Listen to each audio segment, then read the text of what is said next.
Oke, bismillah. Hari ini kita akan mempelajari tentang siklus menstruasi. Nah, di siklus menstruasi itu terjadinya selama 28 hari. Tapi ini baru perkiraan aja ya. Jadi bisa lebih atau bisa kurang tergantung hormon dan kesehatan dari si wanita tersebut kayak gitu. Nah, di siklus menstruasi ini yang jadi poin penting yang bisa aku share di sini adalah bagian dinding endometrium dengan siklus pada ovariumnya gitu ya. Sebenarnya bisa dari segi hormon-hormonnya, tapi kalau menurut aku ketika kamu sudah paham yang bagian dinding endometrium dan siklus pada ovarium, insya Allah untuk hormon-hormonnya bisa mengikuti kayak gitu ya. Nah, menstruasi sendiri memiliki pengertian yaitu proses meluruhnya dinding rahim atau dinding endometrium karena tidak dibuahi gitu ya. Jadi ketika ovum tidak dibuahi, maka dinding endometrium akan luruh menjadi menstruasi itu ya, darah mens, yang kemudian sel telurnya pun ikut luruh bersama dengan dinding endometrium. Seperti itu ya. Nah, kok bisa luruh sih? Nah, ini berhubungan sama hormon-hormon. Kita bahas satu persatu ya. Dari siklus menstruasi ini kita tetapkan dari hari ke-0 sampai hari ke-7 nih. Dari hari ke-0 sampai hari ke-7 kita sebut sebagai menstruasi. Lagi-lagi kakak ingetin kalau menstruasi itu nggak melulu 7 hari ya, tapi ini perkiraan basicnya aja. Kemudian di fase menstruasi ini kita lihat ya dinding endometriumnya kenapa nih menurun gitu ya. Dinding endometriumnya menurun berarti maksudnya apa? Berarti maksudnya dia luruh gitu ya. Kalau luruh kan pasti menstruasi kan tadi pengertiannya.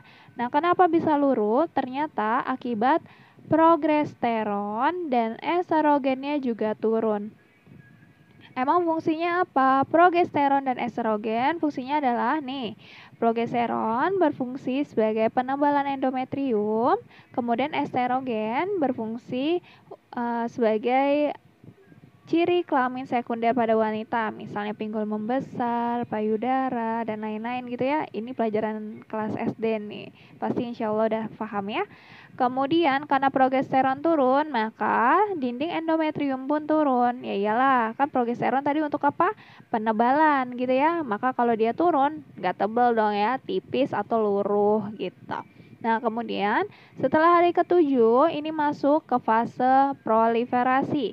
Pada saat fase tersebut, FSH meningkat. FSH itu apa? FSH adalah follicle stimulating hormone gitu ya, yang fungsinya untuk merangsang pembentukan folikel. Folikel itu apa sih?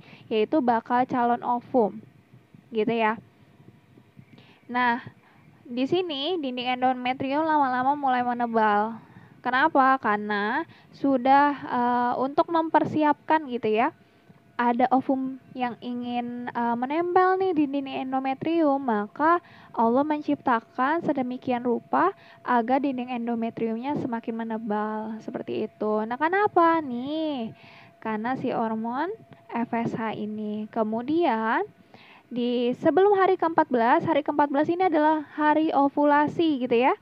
Nah, sebelum hari ke-14-nya ini terjadi peningkatan LH. LH itu apa? LH adalah luteinizing hormone yang fungsinya adalah merangsang ovulasi. Ya, tepat dong ya. Jadi sehari sebelum ovulasi pasti dirangsang dulu kan.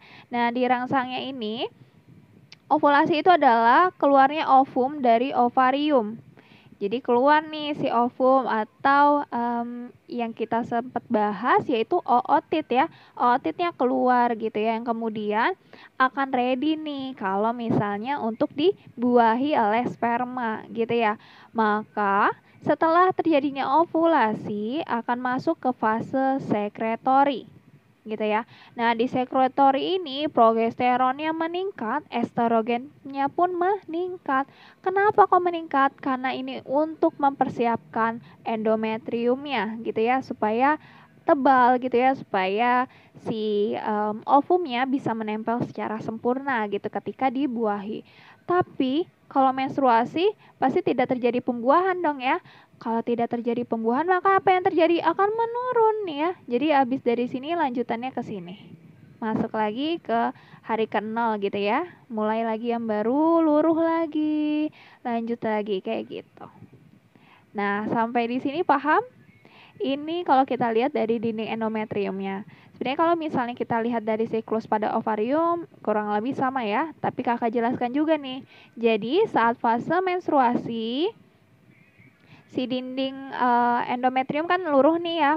Jadi wanita itu kan sudah mampu menghasilkan atau memproduksi sel telur atau ovumnya ini sejak dalam kandungan ya. Tapi masih bentuknya belum sempurna nih, masih oosit primer gitu ya. Yang kemudian akan terus bertumbuh menjadi oosit sekunder gitu ya. Jadi dari oosit primer jadi oosit sekunder pada tahap menstruasi ini terus bertumbuh. Yang kemudian pada tahap nanti selanjutnya yaitu poliferasi ini, folikelnya itu akan matang. Nah, folikel matang itu disebutnya sebagai folikel de Graaff.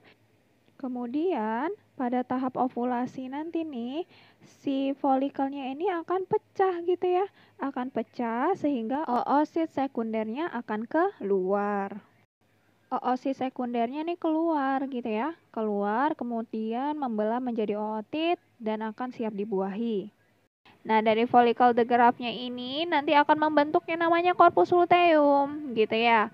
Nah, corpus luteum ini yang sebenarnya mengatur atau merangsang pertumbuhan progesteron sama estrogen. Jadi makanya meningkat nih.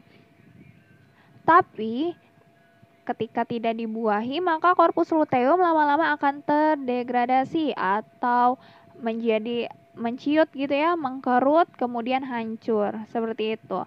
Maka ketika hancur, progesteronnya pun turun juga gitu. Makanya nanti habis dari terdegradasi, masuk lagi ke fase progesteron menurun dan estrogen juga menurun, jadi fase menstruasi. Seperti itu. Nah, kalau kita lihat ya, di sini juga ada tambahannya, ada hormon oksitosin, relaksin, dan laktogen. Oksitosin untuk merangsang kontraksi awal dari uterus. Uterus ini rahim ya.